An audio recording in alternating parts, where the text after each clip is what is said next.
മൗലിദുണ്ട്. ബർസഞ്ചി മൗലിദ് എന്നാണ് അതിന്റെ പേര്. ആ മൗലിദ് കിതാബിൽ കാണാം വഖ്തുലിഫ ഫീ ആമി വിലാദതിഹി സ്വല്ലല്ലാഹു അലൈഹി വസല്ലം വഫീ ശഹരിഹാ വഫീ യൗമിഹാ. റസൂലുള്ള ജനിച്ച വർഷത്തിൽ അഭിപ്രായ വ്യത്യാസമുണ്ട്. റസൂലുള്ള ജനിച്ച മാസത്തിൽ അഭിപ്രായ വ്യത്യാസമുണ്ട്. റസൂലുള്ള ജനിച്ച ദിവസത്തിലും അഭിപ്രായ വ്യത്യാസമുണ്ട്. ഞങ്ങൾ പറയുന്നറിയോ, പൊട്ടപ്പോയത്തമാണ് പലപ്പോഴും മൗലിദിൽ ഉണ്ടാകുക. അതിന്റെ ഉദാഹരണമാണിത്. വർഷവും മാസവും ഒക്കെ കറക്റ്റ് തന്നെ. കാരണം വർഷം ഏതാണെന്ന് ഇഖ്തിലാഫുണ്ട്, അഭിപ്രായ വ്യത്യാസമുണ്ട്. ബർദജി മൗലിദിൽ പറഞ്ഞ പോലെ തന്നെ ഏത് മാസത്തിലാണ്, റബീഉൽ അവ്വലാണോ റജബിലാണോ റമദാനിലാണോ, തർക്കമുണ്ട്, ഇഖ്തിലാഫുണ്ട് പണ്ഡിതന്മാർക്കിടയിൽ. ദിവസത്തിലോ നോ ഡൗട്ട്. കാരണം അത് അവിടുത്തെ നാവ് കൊണ്ട് പറഞ്ഞു, ഫീഹി ഉലിത്തു യൗമുൽ ഇത്നൈൻ, തിങ്കളാഴ്ച, ഫീഹി ഉലിത്തു, അന്നാണ് ഞാൻ ജനിച്ചത്. പക്ഷെ മൗലിദുകാരൻ അതിലും തർക്ക. ഒറ്റ തട്ട എന്തെങ്കിലുമൊക്കെ പറയുമ്പോൾ കൂട്ടത്തിൽ ഒറ്റടി. ഇഷ്ടംപോലെ പറയാണ്ട് ഇൻഷാ അല്ലാഹ് സമയം അനുവദിക്കുമെങ്കിൽ ഞാൻ നിങ്ങളുടെ ശ്രദ്ധയിൽപ്പെടുത്തുന്നതാണ്. അപ്പോൾ പ്രിയപ്പെട്ട മുസ്ലിമീങ്ങളെ, അല്ലാഹുവിന്റെ റസൂൽ സല്ലല്ലാഹു അലൈഹി വസല്ലം പഠിപ്പിച്ചിട്ടില്ലാത്തത് കൊണ്ടാണ് അതാ മുസ്ലിയാക്കന്മാര് തന്നെ നമ്മളോട് പറയുകയാണ്.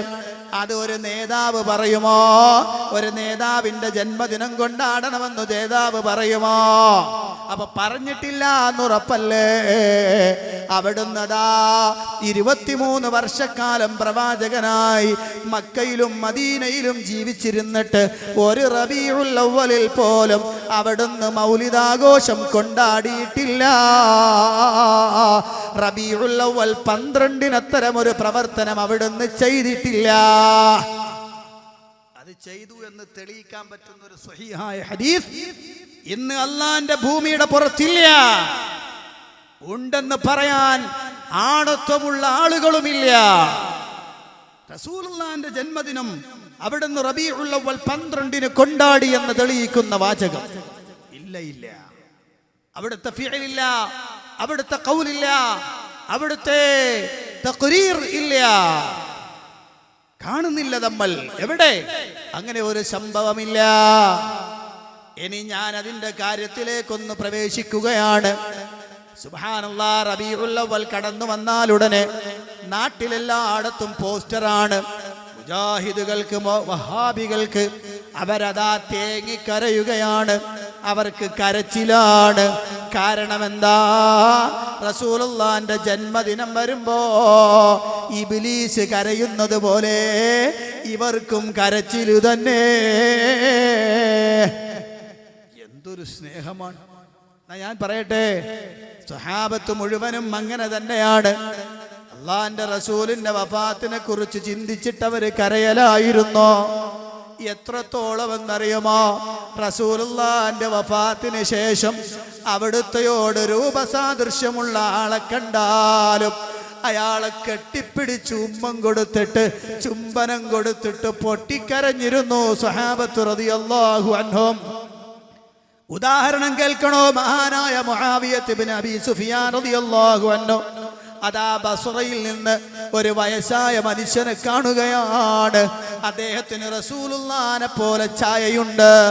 അദ്ദേഹത്തെ കണ്ട് മുആവിയ റളിയല്ലാഹു അൻഹു അതാ ഒട്ടകപ്പുറത്തുനിന്ന് ചാടിയിറങ്ങുകയാണ്. ആ മനുഷ്യന്റെ അടുത്ത് വന്ന് സാഗൂതം നോക്കുകയാണ്. കെട്ടിപ്പിടിച്ച് അദ്ദേഹത്തിന്റെ മൂർധാവിൽ ചുംബിക്കുകയാണ്. പിന്നീട് എപ്പോഴും ആ മനുഷ്യൻ നടന്നു വന്നാൽ മുആവിയ റളിയല്ലാഹു അൻഹു എഴുന്നേറ്റ് നിൽക്കും. ആളുകൾ ചോദിച്ചു, അല്ല അമീറേ, നിങ്ങൾ എന്തിനാണ് ഒരു വൃദ്ധനെ കാണുമ്പോൾ എഴുന്നേറ്റ് നിൽക്കുന്നത്? നാട്ടുകാർക്ക് കാര്യമറിയില്ലല്ലോ. മഹാനായ സ്വഹാബി പറയുകയാണ്. അതേ മുആവിയ റളിയല്ലാഹു അൻഹു പറയുന്നു, ഈ മനുഷ്യരുണ്ടല്ലോ, അദ്ദേഹം റസൂലുള്ളാഹിനോട് രൂപസാദൃശ്യമുള്ളയാളാണ്. അത് കാണുമ്പോൾ എനിക്ക് സഹിക്കുന്നില്ല. ചെറുപ്പകാലത്ത് തന്നെ എൻ്റെ കൈപിടിച്ച് എൻ്റെ ഉപ്പ റസൂലുള്ളാഹിന്റെ അടുത്ത് കൊണ്ടാക്കിയപ്പോ വഹി എഴുത്തുകാരുടെ കൂട്ടത്തിൽ എന്നെ നിയമിച്ചു. നിയമിച്ച എൻ്റെ ഹബീബിൻ്റെ ഓർമ്മ എൻ്റെ മനസ്സിലേക്ക് വരികയാണ്. അപ്പോഴെനിക്ക് സഹിക്കാൻ കഴിയുന്നില്ല. സന്തോഷത്താൽ ദഫെടുത്തു മുട്ടലല്ല, അവിടുന്ന് കണ്ണുനീര് വരികയാണ്. കഴിഞ്ഞില്ല പ്രിയപ്പെട്ടവരെ, സുദീർഘമായ 10 വർഷക്കാലം റസൂലുള്ളാഹിക്ക് ഖിദ്മത്തെടുത്ത സഹാബിയാണ് അനസ് ഇബ്നു മാലിക് റളിയല്ലാഹു അൻഹു. അതാ നേരത്തെ ഈ പറഞ്ഞ പ്രായമുള്ള മനുഷ്യനെ കണ്ടാൽ അദ്ദേഹത്തിന്റെ മുന്നിൽ നിന്ന് പൊട്ടിക്കരയുകയാണ്. കാരണം എന്താ? ആ റസൂലുള്ളാഹിനോട് രൂപസാദൃശ്യമുള്ള ആളെ കാണുമ്പോൾ അതാ തൻ്റെ നേതാവിനെ ഓർമ്മ വരികയാണ്. അള്ളാന്റെ റസൂലിന്റെ ഫിറാഖ് ഓർമ്മിക്കുകയാണ്. സുബ്ഹാനല്ലാഹ്. ഹസൻ ബസരി റളിയല്ലാഹു അൻഹു പറയുകയാണ്, അള്ളാന്റെ റസൂലിന്റെ ഹദീസിനെ കുറിച്ച് സംസാരിച്ചാലും അദ്ദേഹം കരഞ്ഞു പോവുകയാണ്. അദ്ദേഹം ചോദിക്കുന്നു, എങ്ങനെ ഞാൻ കരയാതിരിക്കും? അതാ റസൂലുള്ള മിമ്പർ ഉണ്ടാക്കുന്നതിന് മുമ്പ് ഈത്തപ്പന കുറ്റിയുടെ പുറത്ത് കയറി നിന്ന് ഖുത്ബ പറഞ്ഞു. പിന്നീട് മിമ്പർ ഉണ്ടാക്കിയപ്പോൾ അതിലേക്ക് കയറിയിട്ട് ഈത്തപ്പന കുറ്റി അങ്ങ് മാറ്റിവെച്ചപ്പോ അതാ അത് കരയാൻ തുടങ്ങുന്നു. റസൂലുള്ള ചെന്ന് ആശ്വസിപ്പിച്ചതല്ലേ. അവിടുന്ന് വിട്ടുപോയാൽ ഈത്തപ്പന കുറ്റിക്ക് സഹിക്കുന്നില്ലെങ്കിൽ അവിടുത്തെ അനുയായിയായി എനിക്കെങ്ങനെ സഹിക്കുമെന്ന് ചോദിച്ച പണ്ഡിതന്മാരുണ്ട്, താബിഈങ്ങളുണ്ട്, സ്വഹാബത്ത് റളിയല്ലാഹു അൻഹുമുണ്ട്. പ്രിയപ്പെട്ട മുസ്ലിമീങ്ങളെ, അതുകൊണ്ട് ഞങ്ങൾക്കും ദുഃഖമാണ്. കാരണം റസൂലുള്ളാഹിന്റെ വഫാത്തിനെ കുറിച്ചുള്ള ചിന്തയാണ് റബീഉൽ അവ്വൽ നമുക്ക് നൽകുന്നത്. ഇത് ഞാൻ വെറുതെ പറഞ്ഞതാണോ? ഇത് ഞങ്ങൾക്ക് മാത്രമാണോ ദുഃഖമല്ല. ഇതാ എൻ്റെ കയ്യിലുണ്ട് ഇബ്നു നബാത്തത്തുൽ മിസ്രിയുടെ ഖുതുബ. ഇതേതാ ഖുതുബ? നമ്മുടെ നാട്ടിലെ സമസ്തയുടെ പണ്ഡിതന്മാര് അതേ പള്ളികളിൽ ചൊല്ലപ്പെടുന്ന ഇബ്നു നബാത്തത്തുൽ മിസ്രിയുടെ ഖുതുബയാണ്. ഈജിപ്തിലെ പണ്ഡിതനായ ഇബ്നു നബാത്തത്ത് അദ്ദേഹം അതാ ഈജിപ്തിൽ വെച്ച് നടത്തിയ ഖുതുബ നമ്മുടെ കേരളത്തിലതാ അത് പ്രിന്റ് ചെയ്ത് കൊണ്ടുവന്ന് തുന്നിക്കൂട്ടിയിട്ട് വായിക്കുന്നതല്ലേ. ഈ ഇബ്നു നബാത്തത്തുൽ മിസ്രിയുടെ ഖുതുബയുണ്ടല്ലോ, ഈ ഖുതുബയിൽ റബീഉൽ അവ്വലിലുള്ള ഖുതുബ, സന്തോഷത്തിന്റെ വാക്ക് ഇതിലില്ല. ഇവിടെയുമൊക്കെ പോസ്റ്റർ വന്നില്ലേ? മുജാഹിദുകൾക്ക് ദുഃഖമാണ്, അവര് കരയുകയാണെന്ന്. ഇവിടെ പ്രശ്നമായി നടക്കാതെ പോയത് കൊണ്ടല്ലേ വലിയ സുന്നത്തെന്ന് വിളിക്കപ്പെടുന്ന സാധനം എടുക്കപ്പെട്ടത്. കേവലം ഒരു കൊടിയുടെ വിഷയത്തിൽ, ഒരു കൊടിയുടെ വിഷയത്തിൽ ആ കൊടി കയറ്റണോ വേണ്ടേ എന്ന ചർച്ചയിൽ നാളികേരത്തിന്റെ എണ്ണത്തിൽ നേരത്തെ പറഞ്ഞ പോലെ അതിന്റെ വിലയിൽ തർക്കിച്ചൊരുത്തനെ കൊല്ലുകയാണ്. എന്തിന്റെ പേരിൽ? പ്രവാചക പ്രേമമാണത്രേ. നിങ്ങൾ ആലോചിച്ചു നോക്കണം, ഇത് പ്രവാചക പ്രേമല്ല. ഇത് ഞാൻ പലപ്പോഴും പറയാറുണ്ട്, മതത്തിന്റെ പേരിൽ അതിരു കടന്ന പ്രവർത്തനം എന്നല്ലാതെ മറ്റു മതങ്ങളെ അതേ രൂപത്തിൽ പിൻപറ്റുക എന്ന അനുകരണ സ്വഭാവം അതിനപ്പുറത്തെ കയ്യിലൊന്നുമില്ല. ലോകത്തൊരാളും അങ്ങനെ ചെയ്തിട്ടില്ലല്ലോ.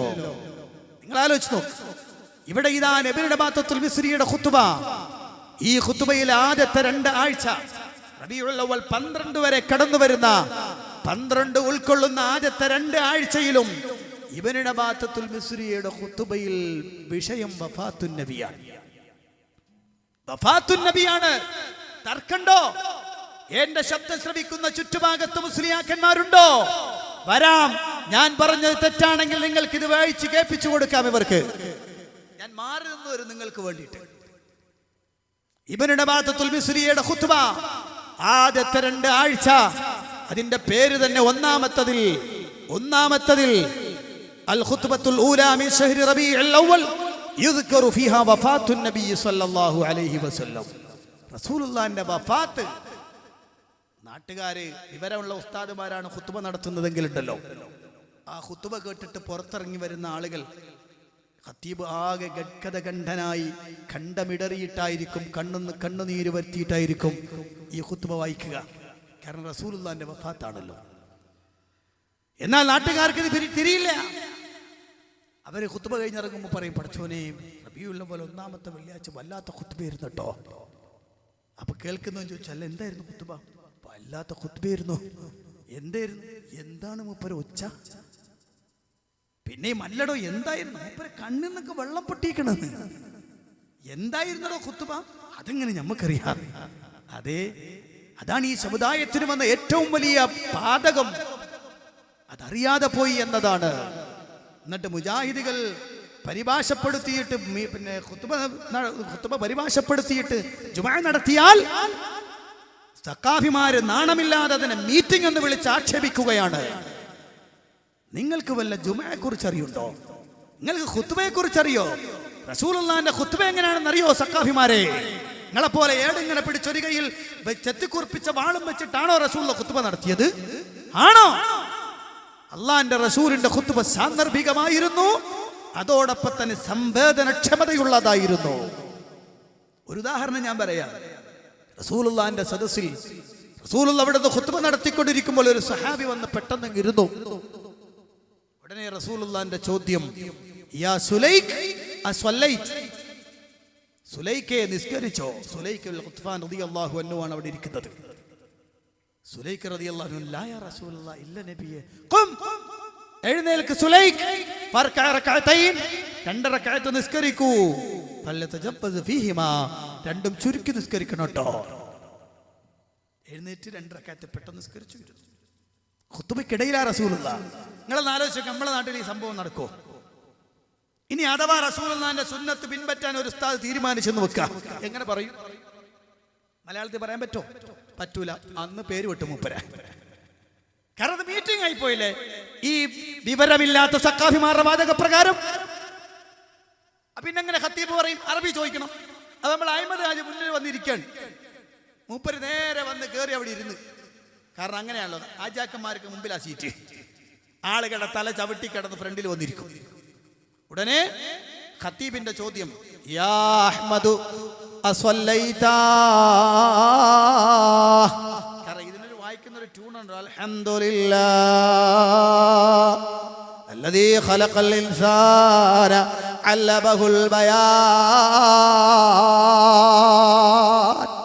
ഇങ്ങനെയാണല്ലോ സ്റ്റൈല്. അപ്പൊ ആ സ്റ്റൈലിനെ ചോദിക്കാൻ പറ്റുള്ളൂ. അപ്പൊ ചോദിക്കാൻ, യാ അഹ്മദു അസ്വല്ലൈതാ. അഹ്മദാജി മിണ്ടണില്ല. ഖത്തീബിന്റെ ചോദ്യം രണ്ടാമതും, യാ അഹ്മദു അസ്വല്ലൈതാ. അഹ്മദാജിക്ക് മുണ്ടാട്ടല്ല. കാരണം അഹ്മദാജിക്ക് മനസ്സിലായില്ല എന്താണ് ഈ പറയുന്നതെന്ന്. ഇടയ്ക്ക് ഖത്തീബ് ഇങ്ങനെ കണ്ണുകൊണ്ടൊക്കെ നോക്കി കാണിക്കുന്നുണ്ട്, നിങ്ങളെയാണ് ഉദ്ദേശിക്കുന്നതെന്ന്. മൂന്നാമത്തെ പ്രാവശ്യവും ഖത്തീബ് ചോദിക്കുന്നു, യാ അഹ്മദു അസ്വല്ലൈതാ. അപ്പൊ അഹ്മദാജി വിചാരിച്ചു, പഠിച്ചോൻ ഇയാൾ എന്റെ പേരാണല്ലോ റബ്ബേ പറഞ്ഞു, എന്ത് ഹലാക്കാണെന്ന് മനസ്സിലാവണില്ലല്ലോ. അഹ്മദാജിക്ക് തിരിയില്ല. ഖത്തീബ് ചോദിച്ചു, നിങ്ങൾ ധിക്കരിച്ചിരുന്നോനാ? മുപ്പര് സുന്നത്തെടുക്കാൻ വേണ്ടി ചോദിച്ചാൽ. അതാ മക്കളെ ഞങ്ങൾ പറയുന്നത്, അള്ളാന്റെ റസൂലിന്റെ ഖുത്ബ അതാ സഹാബത്തുമായി സംവദിക്കുന്ന ഖുത്ബയാണ്. തർക്കം വന്നാൽ,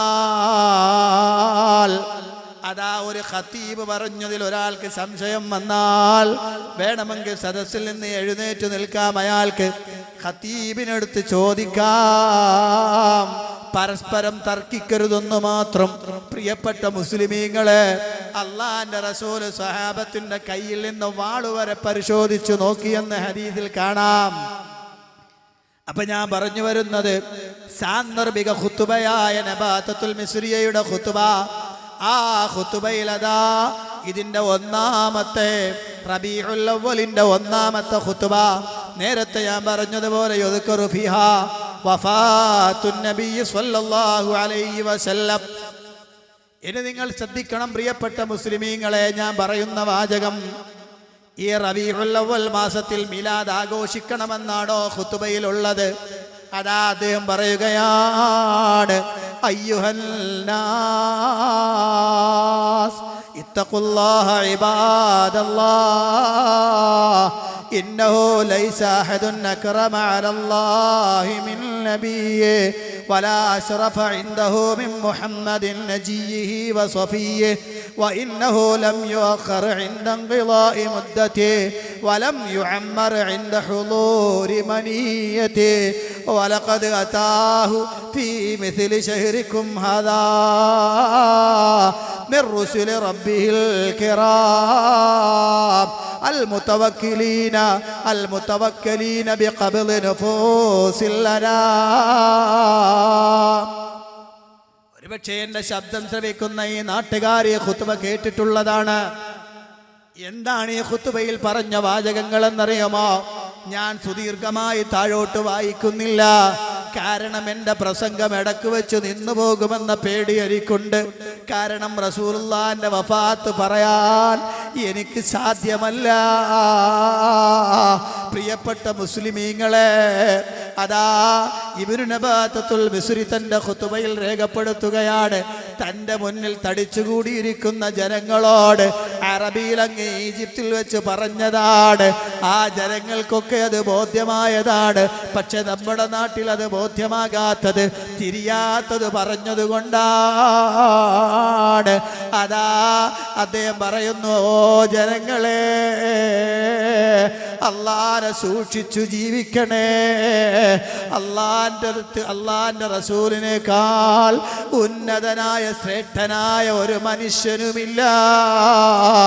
എന്നിട്ടും റസൂലുള്ളാഹിന്റെ അജല് അടുത്തപ്പോ, അവിടുത്തെ ആയുസ് എത്തിയപ്പോ അള്ളാഹു റസൂലുള്ളാഹിക്ക് ആയുസ് നീട്ടിക്കൊടുത്തില്ല. ഓ പ്രിയപ്പെട്ട സഹോദരന്മാരെ, നമ്മുടെ ഈ മാസം പോലെ, അതേ ഈ റബീഉൽ അവ്വൽ പോലത്തെ ഒരു റബീഉൽ അവ്വലിലാണ് മനുഷ്യന്മാരുടെ റൂഹ് കൊണ്ട് ഏൽപ്പിക്കപ്പെട്ട മലക്കുകൾ വന്ന് റസൂലുള്ളാഹിന്റെ ആത്മാവങ്ങ് പിടിച്ചുകൊണ്ട് പോയി.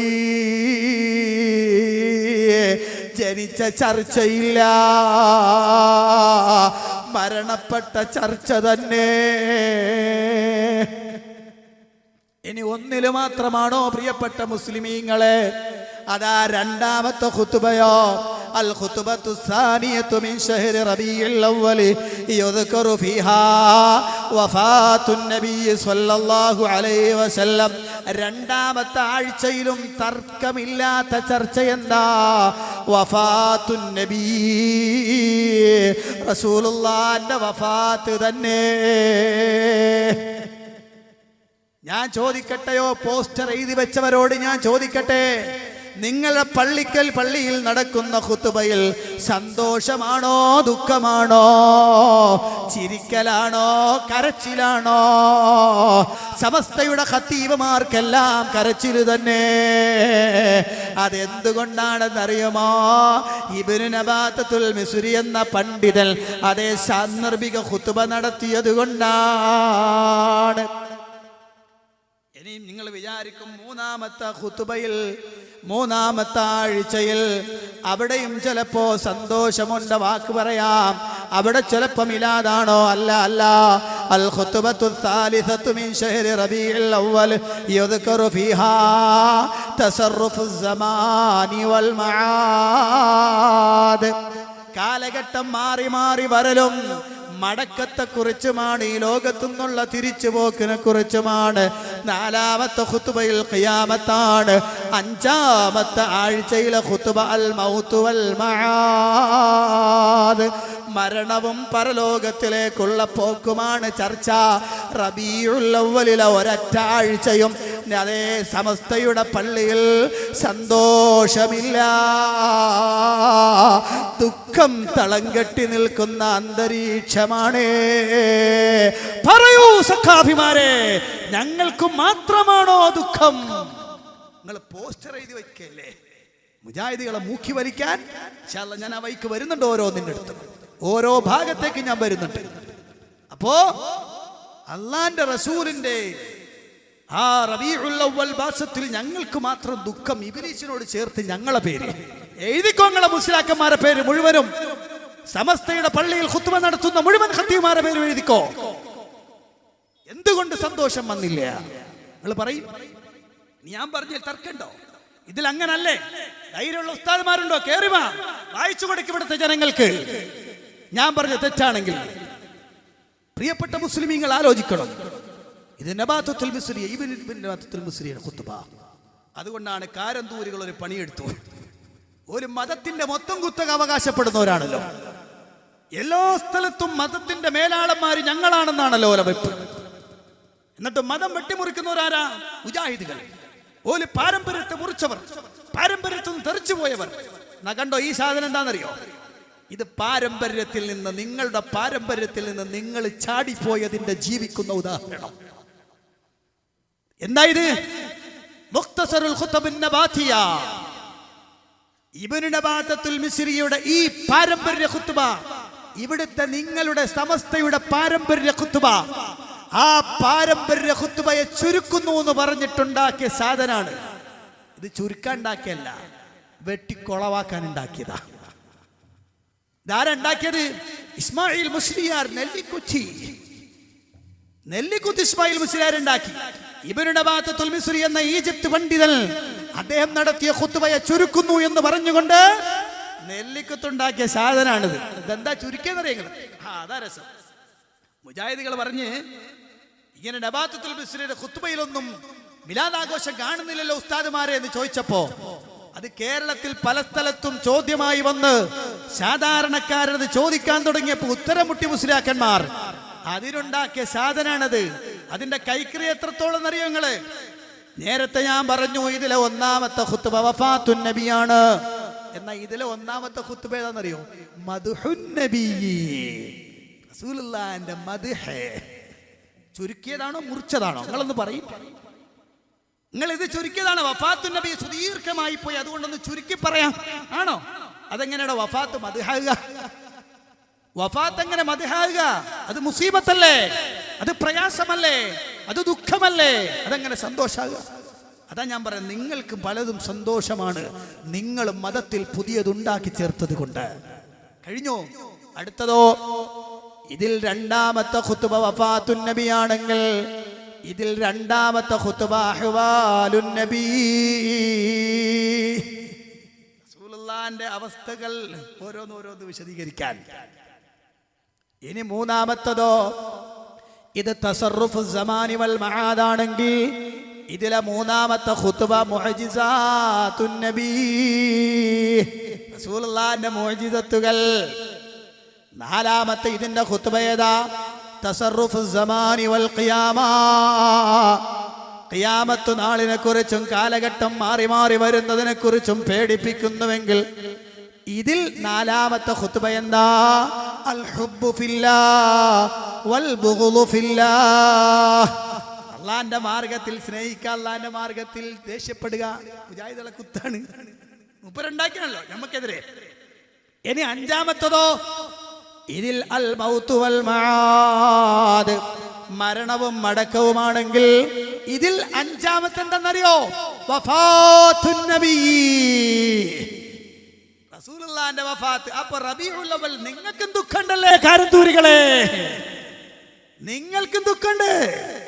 റബീഉൽ അവലിൽ നിങ്ങൾക്കും കാരന്തൂരികൾക്കും ദുഃഖം തന്നെ. നിങ്ങൾ വെട്ടിമുറിച്ച് നാശാക്കി. എന്തിനെ? ഞാൻ ചോദിക്കട്ടെ, എന്താ ഇതിന്റെ കുഴപ്പം? നിങ്ങളൊന്ന് പറയും. എന്താണ് ഈ ഖുത്ബ വായിച്ചാലുള്ള കുഴപ്പം? കാരന്തൂരികളുടെ പള്ളികളിൽ എന്തിനാണ് ഇതിനെ വെട്ടിമാറ്റിയിട്ട് സ്ഥാനത്ത് ഇത് വെച്ചത്? എന്തിനാ? ഇതിനെന്താ കുഴപ്പം? നിങ്ങളൊന്ന് പറയും. ഇതിൽ വല്ല വിധേയത്വമുണ്ടോ? വല്ല ശിർക്കും കടന്നിട്ടുണ്ടോ? അതോ വഹാബികൾ കടത്തിക്കൂട്ടി എന്തെങ്കിലും ഇതിനകത്ത്? ഇനി വേണമെങ്കിൽ അതും പറയും. കാരണം മൗലിദിലൊക്കെ നമ്മൾ കടത്തി. ജനുവരി 29, 30 ചൊവ്വ ബുധൻ ഒരാൾ പ്രസംഗിക്കാൻ വരുന്നുണ്ട്. പേരെന്താണെന്നറിയോ? മാല മൗലിദുകളിലെ ബിദ്ഈ കൈകടത്തലുകൾ. മാല മൗലിദിലൊക്കെ നമ്മൾ കടത്തിയതാണ്. വന്ന് പ്രസംഗിച്ചിട്ട് പോട്ടെ, നമ്മളെ ഇൻഷാ അല്ലാഹ് മറുപടി പറയുന്നുണ്ട്. ഇതൊന്ന് വന്ന് പ്രസംഗിക്കുക, നമ്മൾ കാണാലോ ഞങ്ങൾ എന്തൊക്കെ കടത്തിക്കൂട്ടിയെന്ന്. അതിനൊക്കെ നമ്മൾ കൃത്യമായ മറുപടി അങ്ങ് പറഞ്ഞുതരാം. ഞാൻ പറഞ്ഞു വരുന്നത്, ഇതാ എൻ്റെ കയ്യിലിരിക്കുന്നു 2 ഖുത്ബകളും 2 ഖുത്ബ കിതാബുകളും എൻ്റെ കയ്യിലുണ്ട്. ആരാണ് ഇതിൽ മാറ്റം വരുത്തിയത്? എന്തിന് നിങ്ങൾ മാറ്റം വരുത്തി? അപ്പോ നിങ്ങൾ വെള്ളിയാഴ്ചയിൽ ഓതുന്ന ഖുത്ബയിൽ പോലും, ഇബ്നു നബാത്തുൽ മിസ്രിയുടെ ഖുത്ബയിൽ പോലും നബിദിനാഘോഷത്തെക്കുറിച്ച് വാക്കില്ല. പക്ഷെ എന്നാലും ഉസ്താദുമാർ ഇരട്ടത്താപ്പ് സമീപനം കാണിക്കും. അതെങ്ങനെ? മിമ്പറിൽ നിന്നിങ്ങനെ കരഞ്ഞ് വിളിച്ച് ഖുത്ബ നടത്തിയിട്ട് താഴെ ഇറങ്ങി.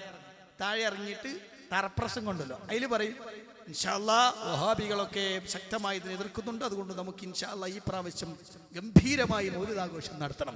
അല്ല ചങ്ങായി മിമ്പറിന്റെ മേലെ എന്താ പറഞ്ഞേ? നേരെ ഇരട്ടത്താപ്പ്. മിമ്പറിന്റെ മേലെ ദുഃഖം, താഴെ സന്തോഷം. നിങ്ങൾ ആലോചിച്ച് നോക്ക.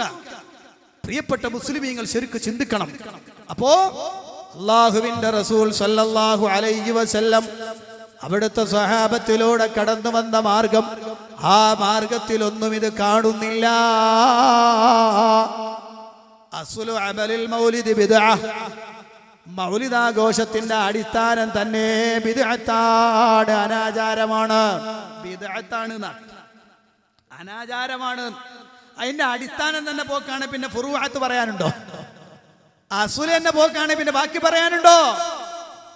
അപ്പൊ സാധാരണ പറയുമ്പോ വഹാബി മൗലവിമാര് റബീഉൽ അവ്വൽ തുടങ്ങിയാൽ ഉടനെ ഇറങ്ങും, എന്നിട്ട് പാടാൻ തുടങ്ങും. മൗലിദ് കഴിക്കൽ മുമ്പ് പതിവില്ലാത്തതാ, അത് ഹിജ്റ 300 ശേഷം വന്നതാ എന്നും സഖാവി പറഞ്ഞതായി കാണുന്നതാ, അത് ഹലബി 1-ാം ഭാഗമിൽ നോക്കേണ്ടതാ. വഹാബി മൗലവിമാരുടെ ഭർത്താനാണിത്.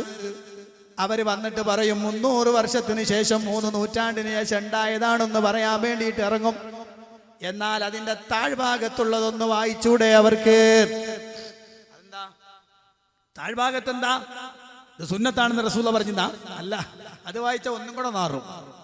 എന്താ താഴ്വ? ആദ്യം പറഞ്ഞു മൗലിദ് കഴിക്കലെന്നാ. ഇനി മുളഫർ എന്ന് പറയപ്പെടുന്ന ഒരാളുണ്ട്, അയാളാ ഇതിന് തുടക്കക്കാരൻ. അതാരാ? ഇർബൽ ഭരിച്ചിരുന്ന രാജാവായ ഷീഇകളിലെ ഫാത്തിമി വിഭാഗത്തിൽപ്പെട്ട മുളഫർ എന്ന രാജാവാണ് ഇതിന്റെ സ്ഥാപക നേതാവ്. അയാളെ കാലത്ത് മൗലിദ് നടത്തിയിരുന്നത് എങ്ങനെ? മൗലിദ് കഴിക്കുന്നന്ന് ആടയ്യായിരം പൊരിക്കുന്നതാണേ കോഴിയും 10,000, കൂടാതെ 1,30,000 പാത്രങ്ങളിൽ ഹലുവയുമുണ്ടോരോ തരം. അതാണ് സാധനം. എന്ത്? ആയിരക്കണക്കിന് ആടും കോഴിയും ഒക്കെ അറുത്തും പൊരിച്ചു. ഇവിടുത്തെ നാട്ടുകാർക്ക് ചിലപ്പോൾ വിഷമം ഉണ്ടാവും, പഠിച്ചോനെ ഈ പ്രാവശ്യം ഇതൊന്നും കിട്ടിയില്ലല്ലോ, ഒരു കൊടി ചതിച്ച ചതിക്കലേ. നിങ്ങളൊന്ന് ആലോചിച്ച് നോക്കി. അപ്പോ ഇങ്ങനെ ആടിനെയും കോഴിനെയൊക്കെ പൊരിച്ച് റെഡിയാക്കിയിട്ട് അത് വയറ് നിറച്ച് തിന്ന് അവസാനം അല്പം ഈ അലുവ എടുത്ത് സ്വീറ്റ് തിന്ന് ഏമ്പൊക്കം വിട്ടിട്ട് പോണ പണിയാണ് ഇത്. അതാണ് തൊട്ടുതായി പറയണത്. ഇതൊക്കെ തഴവ പറഞ്ഞതാട്ടോ. അതുകൊണ്ടാ മക്കളെ ഞങ്ങൾ പറഞ്ഞത് കഴിക്കുന്ന ഏർപ്പാടാണ് ഒഴിവാക്കിയേക്ക്. അള്ളാന്റെ റസൂൽ ഇത് ചെയ്തിട്ടില്ല. ഓരോ പ്രാവശ്യവും സ്റ്റൈല് മാറി മാറി വരികയാണ്. ഈ പ്രാവശ്യവും കഴിഞ്ഞ പ്രാവശ്യം എനിക്ക് തോന്നി, നിങ്ങൾക്കറിയാം ഇപ്പോൾ പാകിസ്ഥാനിൽ ഒരു പ്രശ്നക്കാരനായ ഒരാളുണ്ട്, ഒരു ഖാദിരി, താഹിർ ഖാദിരി. പരിചയമുണ്ടോ നിങ്ങൾക്ക്? താഹിർ ഖാദിരി. ഞാൻ വർഷങ്ങൾക്ക് മുമ്പ് ഈ മനുഷ്യനെ പരിചയപ്പെട്ടതാണ്. എന്താണെന്നറിയോ? എങ്ങനെയെന്നറിയോ? ഹോൾസെയിൽ ഖുറാഫത്തിന്റെ വ്യാപാരിയാണ് അയാൾ. ലോകത്തുടനീളം ഖുറാഫത്തിന്റെ മുഴുവൻ ഹോൾസെയിൽ വ്യാപാരിയാണ് താഹിറുൽ ഖാദിരി എന്ന് പറഞ്ഞ മനുഷ്യൻ. അയാളാണ് എല്ലാത്തിനും തെളിവുണ്ടാക്കുക. ആ മനുഷ്യനാണ് അതാ റസൂലുള്ളാന്റെ ജന്മദിനം. അത് സാധാരണ പകല് പറ്റൂല, അർദ്ധരാത്രിയിൽ വേണം. സുബഹിയോടടുത്ത സമയം, ആ പ്രസവിക്കുന്ന സമയത്ത് തന്നെ വേണം മൗലിദ്. അവിടെ നിന്നാണ് ഈ ആട്ടമൊക്കെ ഇങ്ങോട്ട് വന്നത്. നിങ്ങൾ വിചാരിച്ച് ഇവിടെ നിന്ന് ഉണ്ടായതാന്നാ? അല്ല, അവിടുന്ന് വന്നതാ. മാത്രല്ല ഈ കൊടി വീശുന്ന ഏർപ്പാടുണ്ട്. SSF കൊടി ഇങ്ങനെ വീശും ആളുകൾ. എന്തേ? അവിടുന്ന് വന്നതാ. എന്നിട്ട് ഈ ചങ്ങായിന്റെ സമയത്താണ് അവയാളാണ് അന്ന് കരിമരുന്ന് പറയൂ. ഇവിടെ കരിമരുന്ന് വന്നിട്ടില്ലല്ലോ? വന്നിനോ? ഇല്ല. കരിമരുന്ന് ഇൻഷാ അല്ലാഹ് വരും, പ്രതീക്ഷിക്കണം നിങ്ങൾ. അത് അടുത്തുടനെ വരും. കാരണം അടുത്ത സമയത്ത് തന്നെ വരും ഇൻഷാ അല്ലാഹ്. പറഞ്ഞ് നിങ്ങൾ ക്ഷമിക്കണം കേട്ടോ. സാധാരണ നമ്മൾ മുസ്ലിങ്ങളായതുകൊണ്ട് എന്തൊരു കാര്യം പറയുമ്പോഴും വരാനിരിക്കുന്നതിനെ കുറിച്ച് ഓർമ്മ ഇൻഷാ അല്ലാഹ് അങ്ങ് പറഞ്ഞു പോണതാ. അപ്പോ ഇതും വരും, നിങ്ങൾ കണ്ടോളി. കാരണം താഹിറുൽ ഖാദിരി അത് തുടക്കം കുറിച്ചിട്ടുണ്ട് അവിടെ. ഞാൻ ഒരിക്കൽ കണ്ടിട്ട് അത്ഭുതപ്പെട്ടു പോയി. സുബ്ഹാനല്ലാഹ്, എന്താണ് ഈ കാണുന്നത്? റസൂലുള്ളാഹിന്റെ ജന്മദിനത്തിൽ ഇവിടെ ഈ സ്റ്റൈല് മാറി മാറി വരുന്നു. കഴിഞ്ഞ സമയത്ത് ഒരു പള്ളിയിൽ നിന്ന് ഞാൻ ഇങ്ങനെ പാട്ട് കേട്ട് ഞാൻ ഇങ്ങനെ അത്ഭുതപ്പെട്ടു. സുബ്ഹാനല്ലാഹ്, എന്താണ് മാപ്പിള പാട്ട് പള്ളി എന്ന്? എന്താ മൗലിദൊന്നും ഇപ്പൊ ആരും നോക്കണില്ല. ഇൻഷാ അല്ലാഹ് അതിന്റെ ഒരു പ്രത്യേക സ്ഥലം അതിനു വേണ്ടി മാത്രം വരുന്നുണ്ട്. ആ സമയത്ത് ഞാൻ ഓരോന്ന് വിശദീകരിക്കും. എങ്കിലും അവിടെ മറന്നു പോകണ്ടെന്ന് ചോദിച്ചു ഫസ്റ്റ് തുടക്കത്തിൽ തന്നെ പറയാൻ. ഒരു പള്ളിയിൽ നിന്ന് ഇങ്ങനെ പാട്ട് കേൾക്കണേ. ഇപ്പൊ എന്താ മൗലിദ് പഴയ സ്റ്റൈലാണെങ്കിൽ ആളുകൾ ചൊല്ലാൻ കിട്ടൂല. യാ നബി സലാം അലൈക്കും യാ റസൂൽ സലാം അലൈക്കും ഇങ്ങനെ ചൊല്ലാൻ ചെറുപ്പക്കാരെ കിട്ടൂല. ഓൽക്കൊന്നും ഇങ്ങനെ നനങ്ങണം. ഇതല്ലേ അതിനെന്ത് ചെയ്തു? നല്ല മാപ്പിളപ്പാട്ടിന്റെ ട്യൂണില് അതേതാ? മാണിക്ക മലരായ പൂവി മഹദിയാം ഖദീജ ബീവി മക്ക എന്ന പുണ്യനാട്ടിൽ വിലസിടും നാരി വിലസിടും നാരി. ആ പാട്ടിന്റെ ട്യൂണിൽ എന്താ? യാ നബി സലാം അലൈക്കും യാ റസൂൽ സലാം അലൈക്കും യാ ഹബീബ് സലാം അലൈക്കും യാ റസൂലല്ലാഹ് യാ റസൂലല്ലാഹ്. പാതിരാത്രി പള്ളിയിൽ നിന്ന് കേൾക്കാൻ ഇങ്ങനുണ്ട്. അള്ളാന്റെ പള്ളി എന്തിനാണ് മക്കളെ കൂട്ടരെ? എന്തിനുള്ളതാണ്? നിങ്ങളെ ഡാൻസിനും ഗാനമേളക്കുള്ളതാണോ? ചാടിക്കളിക്കാനും കുത്തിമറിയാനും ഒക്കെയാണോ പള്ളി? അപ്പൊ തെളിപോരും. എന്താ വഹാബി മൗലവി ഹസാൻ ഇബ്നു സാബിത്ത് റളിയല്ലാഹു അൻഹു കവിത ചൊല്ലിയിട്ടില്ലേ? സംശയമില്ല, ചൊല്ലിയിട്ടുണ്ട്. അത് റബീഉൽ അവ്വലാണോ മൗലവി? ആണോ? നിങ്ങളെ പോലെ ആര് മരിച്ചാലും ജീവിച്ചാലും ഒക്കെ അങ്ങനെ ഒച്ചപ്പാടുണ്ടാക്കാനായിരുന്നു അത്? അല്ല അല്ല, അത് പ്രത്യേകം ചില സന്ദർഭങ്ങളിൽ. അതേതാ? അതാ റസൂലുള്ള പറയുന്നു, ഹസാൻ അവരെനിക്കെതിരെ ആക്ഷേപ സ്വരങ്ങൾ ഉന്നയിക്കുന്നു, അതുകൊണ്ട് മറുപടി കൊടുക്ക് ഹസാൻ. എന്നിട്ട് ഈ കഴിഞ്ഞിടയ്ക്ക് ഒരു മുസ്ലിയാരെ കണ്ടുപിടുത്തം എന്താണെന്നറിയോ? നമ്മൾ ചൊല്ലണ പോലെ തന്നെയാണ് സ്വഹാബികളും ചൊല്ലിയിരുന്നത്. ഇങ്ങനെ അസ്സലാത്തു അലൻ നബി വസ്സലാമു അലർ റസൂൽ എന്ന രൂപത്തിൽ. പിന്നെയോ അതുപോലെ ഓരോ റൂട്ടിലും സഹാബികൾ ചൊല്ലിയതൊക്കെ നമ്മൾ ട്യൂണിൽ തന്നെയാണ്. അല്ല ഉസ്താദ്മാരെ, ഞങ്ങളോട് ചോദിക്കട്ടെ, നിങ്ങൾക്ക് അറബി അറിയാതെ പോയിക്കണോ? അറബി ഭാഷയിൽ കവിത എഴുതുന്ന ഒരു രജിസുണ്ട്, ഒരു ഷജുണ്ട്. അതിന്റെ ആ വസനിലാണ് അത് എഴുതുക, അല്ലേ? കൃത്യമായ വസനുണ്ട് ഓരോന്നിനും. ആ വസനിലാണ് എഴുതുക. അത് ഇഷ്ടമുള്ള ട്യൂണിലേക്കൊക്കെ മാറ്റാം. പിന്നെ ബദർ കിസ്സപ്പാട്ടിൽ ഒരു പ്രത്യേക ഭാഗം തന്നെ ഉണ്ട്, അസുൽ തുങ്കൽ എന്ന് പറഞ്ഞിട്ട്. തുങ്കൽ എങ്ങനെ ആക്കി പാടാവുന്നത് ഞാൻ പറഞ്ഞു വന്നത് വെച്ചാൽ ഇത്തരം സമ്പ്രദായങ്ങളൊന്നും അള്ളാന്റെ റസൂല് പഠിപ്പിച്ചിട്ടില്ല. ക്രിസ്ത്യാനികൾ നടത്തുന്ന അർദ്ധരാത്രി കുർബാനയോട് സദൃശപ്പെടുത്തിക്കൊണ്ട് പാതിരാത്രി നടത്തപ്പെടുന്ന മൗലിദും പാട്ടും ബഹളവുമെല്ലാം ഇക്കാലഘട്ടത്തിൽ പുതുതായി ഉണ്ടാക്കപ്പെട്ടതാണ്. ഒരുപക്ഷെ എന്റെ ശബ്ദം ശ്രവിക്കുന്ന പ്രിയപ്പെട്ട പാപ്പമാർക്ക് ഇതൊന്നും പരിചയം ഉണ്ടാവില്ല. അവരെ ചെറുപ്പത്തിലൊന്നും ഇത് ഉണ്ടായിട്ടില്ല, പലതും ഇല്ല. ഓരോ വർഷം കഴിയും തോറും പുതിയത്. അതല്ലേ മഹാനായ അബ്ദുല്ലാഹി ഇബ്നു ഉമർ റളിയല്ലാഹു അൻഹു പറഞ്ഞു, മാ അതാ അലന്നാസി ആം, ജനങ്ങൾക്കൊരു വർഷവും കടന്നു വരുന്നില്ല ഇല്ലാ അഹ്ദസൂ ഫീഹി ബിദ്അ, ഓരോ പുത്തനാചാരങ്ങൾ ഉണ്ടാക്കിയിട്ടല്ലാതെ. അപ്പൊ ഓരോ പ്രാവശ്യം ഓരോ വർഷം പുതിയത് ഇങ്ങനെ വന്നുകൊണ്ടിരിക്കും. പ്രിയപ്പെട്ട മുസ്ലിമീങ്ങളെ, ശരിക്ക് ശ്രദ്ധിക്കണമെന്നുണർത്തുകയാണ്.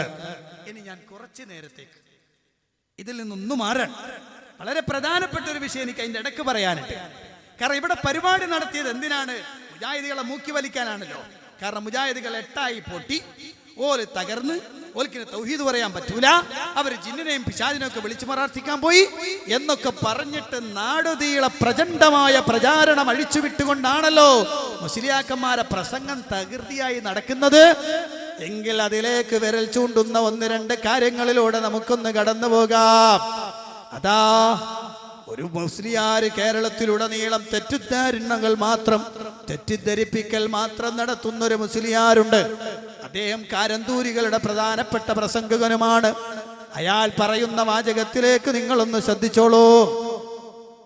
ഉമർ മൗലവി നിങ്ങൾ കണ്ടല്ലോ നേരത്തെ, കെ എം മൗലവി, ഇവരൊന്നും പഠിപ്പിച്ച മുജാഹിദല്ല ഇപ്പോഴുള്ളത്. അതൊക്കെ പോയി. പണ്ട് മുജാഹിദ് എന്താ പറഞ്ഞതറിയോ? ബദരീങ്ങളെ വിളിക്കാൻ പാടില്ല, മുഹിയുദ്ദീൻ ശൈഖിനെ വിളിക്കാൻ പാടില്ല, കുതുബിയത്ത് ചൊല്ലാൻ പാടില്ല. കാരണം മറഞ്ഞ വഴിക്ക് സഹായിക്കാൻ അള്ളാഹുവിന് മാത്രമേ സാധിക്കൂ. എന്റെ കെ എം മൗലവി റഹിമഹുല്ലാ, ഉമർ മൗലവി റഹിമഹുല്ലാ തുടങ്ങുന്ന മഹാരഥന്മാരായ പണ്ഡിതന്മാര് പഠിപ്പിച്ചു തന്ന തൗഹീദിലല്ല, ആ മുജാഹിദല്ല ഇപ്പോഴുള്ളത്, മാറിപ്പോയി. എന്താ? അവര് പറഞ്ഞെന്താ? മറഞ്ഞ മാർഗത്തിലൂടെ സഹായിക്കാൻ അള്ളാഹ്ക്ക് മാത്രമേ കഴിയൂ. അതുകൊണ്ട് മുഹ്യിദ്ദീൻ ശൈഖിനെ വിളിക്കാൻ പാടില്ല, ബദരിയത്ത് പാടാൻ പാടില്ല, ഖുത്ബിയത്ത് ചൊല്ലാൻ പാടില്ല. എന്നാൽ ഇന്ന് മാറിയിരിക്കണം. എവിടെ മാറിയടോ? എവിടെ ഞങ്ങൾ മാറിയത്? ഇപ്പോഴും ഞങ്ങൾ പറയുന്നു, മറഞ്ഞ മാർഗത്തിലൂടെ സഹായിക്കാൻ അള്ളാഹുവിന് മാത്രമേ സാധിക്കൂ. ഒരു ജിന്നിനും ഒരു മലക്കിനും ഒരു നബിക്കും ഒരു വലിക്കും ഒരു ആൾക്കും സാധിക്കൂല. അതിന് അശ്വനിമാർക്ക് മറഞ്ഞ മാർഗം എന്താന്ന് മനസ്സിലായിട്ടില്ല. മറഞ്ഞത് എന്ന് കേട്ടപ്പോ എന്താന്ന് മനസ്സിലായില്ല. അതിനെ പെട്ടെന്ന് എന്താ ഓർത്തെന്നറിയോ? കണ്ണി കാണാത്തതാ. മറഞ്ഞെന്ന് പറഞ്ഞാൽ മറഞ്ഞു നിൽക്കണത് നമുക്ക് അറിയാത്തത്, നമ്മൾ അറിയാത്തത് എന്ന് അല്ല മുസ്ലിയാക്കന്മാരെ. കാര്യകാരണ ബന്ധങ്ങൾക്ക് അതീതമായി അഭൗതികമായ മാർഗത്തിലൂടെ അങ്ങനെയാണ്. അങ്ങനെ സഹായിക്കാൻ അള്ളാഹ്ക്ക് മാത്രമേ കഴിയൂ. ഇപ്പോഴും മുജാഹിദുകൾ അങ്ങനെ തന്നെ. നിങ്ങൾക്ക് ആരെങ്കിലും വിചാരമുണ്ടോ അങ്ങനെയല്ലാന്ന്? ഉണ്ടോ? ഇല്ല. ഇപ്പോഴും ഞങ്ങൾ അങ്ങനെ തന്നെയാണ്. ആ മാർഗത്തിലൂടെ സഹായിക്കാൻ അള്ളാഹ്ക്കല്ലാതെ വേറെ ആർക്കും സാധ്യമല്ല. കെ.എം. മൗലവി റഹിമഹുള്ളയുടെ ഗ്രന്ഥമാണ് ഞങ്ങളെ കയ്യിലുള്ളത്. ആ ഗ്രന്ഥത്തിൽ അദ്ദേഹം പറഞ്ഞതിൽ നിന്ന് ഞങ്ങൾ മാറിയിട്ടില്ല. ഇനി നമ്മള് തിരുത്തലിന്റെ ആളുകളാണല്ലോ. നമ്മൾ അശ്വനെ എന്നെ പറയണ്ടേ, നമ്മൾ എന്തൊക്കെയോ തിരുത്തിക്കണം. എന്നിട്ട് സക്കരിയ ചെയ്ത പണി കേൾക്കണോ നിങ്ങൾക്ക്? മനുഷ്യ കഴിവിന് അപ്പുറത്തുള്ളത് ചോദിക്കുക എന്നിടത്ത് അയാൾ മനുഷ്യൻ എന്നത് വെട്ടി. എന്നിട്ട് അയാൾ ഇവിടെ എഴുതി കൊടുത്തു, സൃഷ്ടികളുടെ കഴിവിനപ്പുറത്തുള്ളത് ചോദിക്കലാണ് പ്രാർത്ഥന. തട്ടിപ്പ് കണ്ടങ്ങള്? കാരണം എന്താ? സൃഷ്ടികളുടെ കഴിവിന്റെ അപ്പുറത്താവുമ്പോ പിന്നെ ജിന്നും മലക്കൊക്കെ സൃഷ്ടിയാണല്ലോ. അപ്പൊ ഓരോട് സഹായം തേടാ എന്നായി ഓരോ പുരോഹിതന്മാരും വന്ന് അവർക്കൊപ്പിച്ച് ദീനിനെ മുറിക്കുന്നു. കളവ്. ഞാൻ വെല്ലുവിളിക്കുകയാണ് പ്രിയപ്പെട്ട മുസ്ലിമീങ്ങളെ. എന്തിനാണ് നിങ്ങൾ ഇങ്ങനെ തെറ്റുധരിപ്പിക്കുന്നത്? സക്കരിയ സ്വലാഹി വന്നിട്ടാണ് വെട്ടിമുറിച്ചത് എന്ന നിങ്ങളുടെ കളവ് അത് ശുദ്ധമായ നുണയല്ലേ? മനുഷ്യ കഴിവിന് അതീതമെന്നത് മുറിച്ചിട്ട് സൃഷ്ടികളുടെ കഴിവിന് അതീതമെന്ന് മാറ്റിയെന്ന് നിങ്ങൾ സാധാരണ ജനങ്ങളുടെ മുന്നിൽ നുണ പറഞ്ഞതല്ലേ? അതെന്താണെന്ന് ഞാൻ വിശദീകരിക്കാം. അതിനു മുമ്പ് ഇതാ ഞാൻ നിങ്ങളുടെ ശ്രദ്ധയിൽപ്പെടുത്തുകയാണ്. ബഹുമാനപ്പെട്ട അമാനി മൗലവി റഹിമഹുല്ലാ, കേരളക്കരയിൽ ഇത്രയും ഉന്നതമായൊരു പരിഭാഷ വേറെ ഇല്ലല്ലോ. അതാ ആ പരിഭാഷയുടെ 1-ാം വാള്യമാണ്. അത് കേരളത്തിൽ മിക്കവാറും ആളുകളുടെ കയ്യിലുണ്ടല്ലോ. അതെ, അതിൻ്റെ 1-ാം വാള്യം 112, 113 പേജുകൾ. ഏതാണ് ആയത്തെന്നറിയോ? ഇയ്യാക നഅ്ബുദു വ ഇയ്യാക നസ്തഈൻ. നിന്നെ മാത്രം ഞങ്ങൾ ആരാധിക്കുന്നു, നിന്നോട് മാത്രം ഞങ്ങൾ സഹായം തേടുന്നു. ഈ ആയത്തിന്റെ വിശദീകരണം എഴുതി വരുമ്പോൾ മഹാനായ അമാനി മൗലവി റഹിമഹുല്ല രേഖപ്പെടുത്തുകയാണ്, ചുരുക്കി പറഞ്ഞാൽ ഏതൊരു നിസാര കാര്യത്തിലും അതിനുള്ള എല്ലാ സാഹചര്യവും ചുറ്റുപാടും അള്ളാഹുവിൽ നിന്ന് തന്നെ ലഭിക്കേണ്ടതുണ്ട്. അതുകൊണ്ട് സൃഷ്ടികളിൽ നിന്ന് ലഭ്യമല്ലാത്തതും, മനുഷ്യനിൽ നിന്നല്ല, സൃഷ്ടികളിൽ നിന്ന് ലഭ്യമല്ലാത്തതും അള്ളാഹുവിങ്കൽ നിന്ന് അദൃശ്യമായി മാത്രം ലഭിക്കുന്നതുമായ സഹായമാണ് ഇവിടെ ഉദ്ദേശ്യമെന്ന് മൊത്തത്തിൽ മനസ്സിലാക്കാം. അതുകൊണ്ടാണ് നിന്നോട് മാത്രം ഞങ്ങൾ സഹായം തേടുന്നു എന്ന് പറയുന്നതും അദൃശ്യമായ കഴിവ് അള്ളാഹുവിന് മാത്രമാകൊണ്ട് മറ്റാരോടും അതിനപേക്ഷിക്കുന്നത് വ്യർത്ഥമായിരിക്കുമെന്നു മാത്രമല്ല, അത് തനി ശിർക്കും കൂടിയാണ്.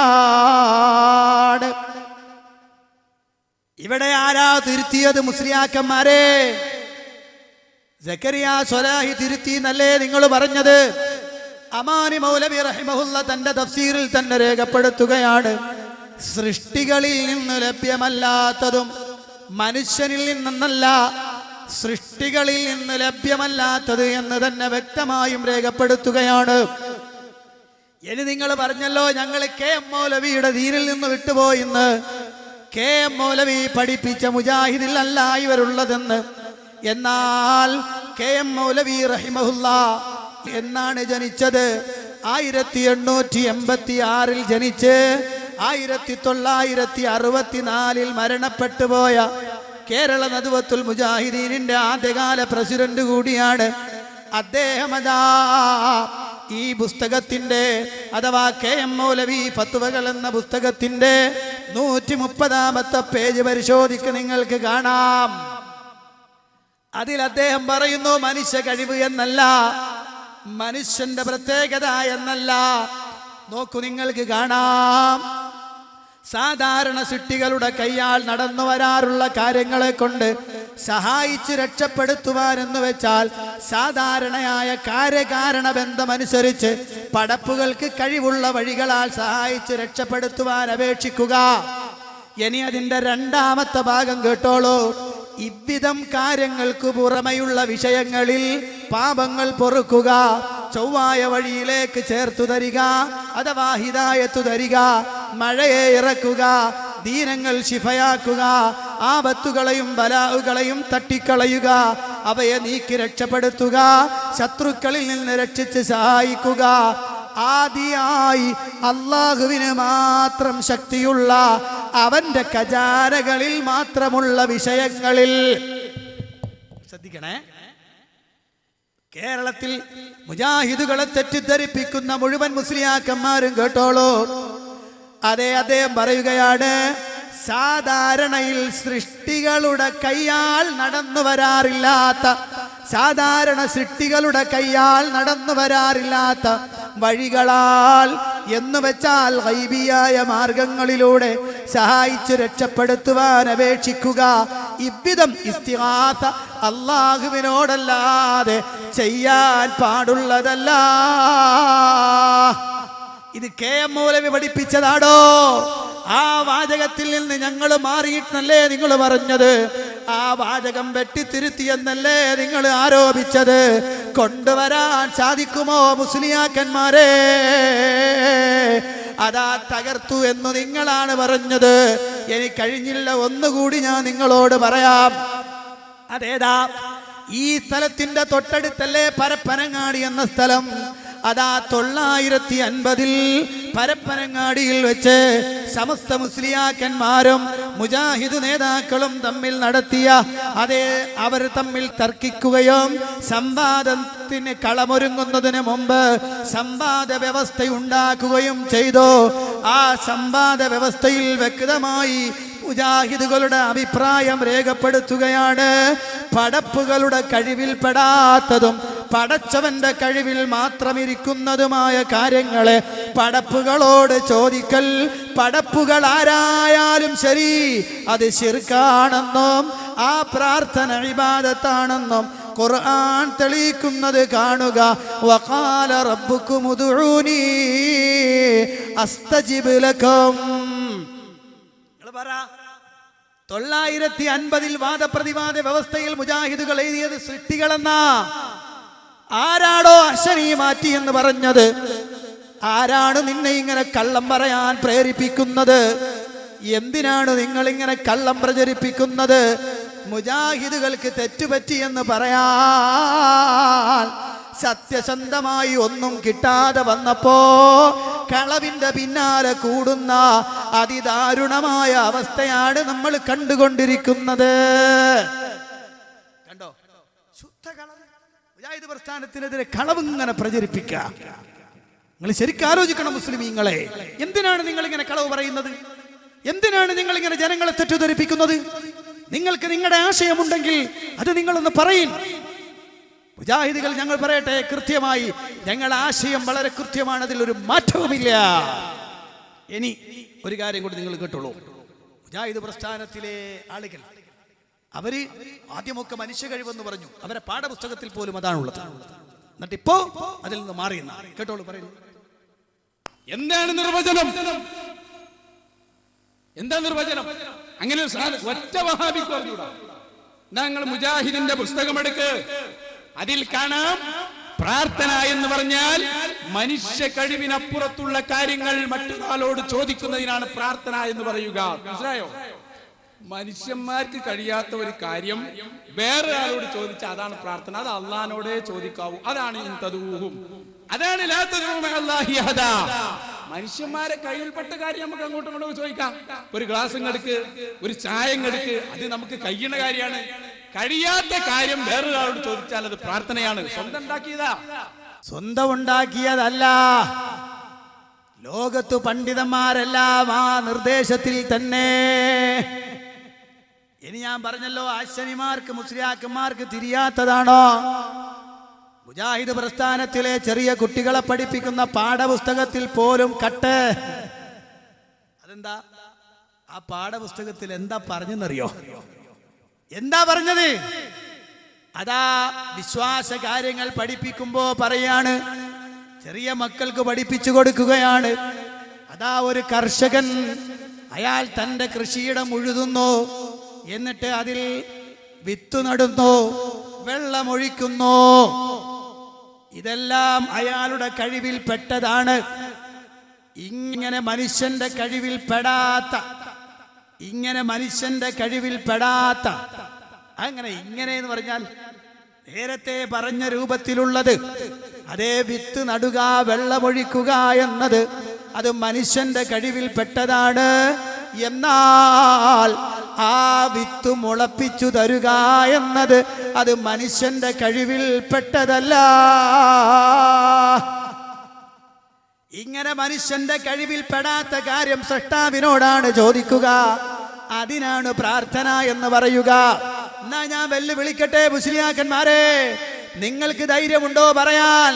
വിത്ത് മുളപ്പിക്കാൻ മനുഷ്യനല്ലാതെ അതാ ജിന്നുകൾക്കും മലക്കുകൾക്കും കഴിയുമെന്ന വാദം നിങ്ങൾക്കുണ്ടോ? ഉണ്ടോ?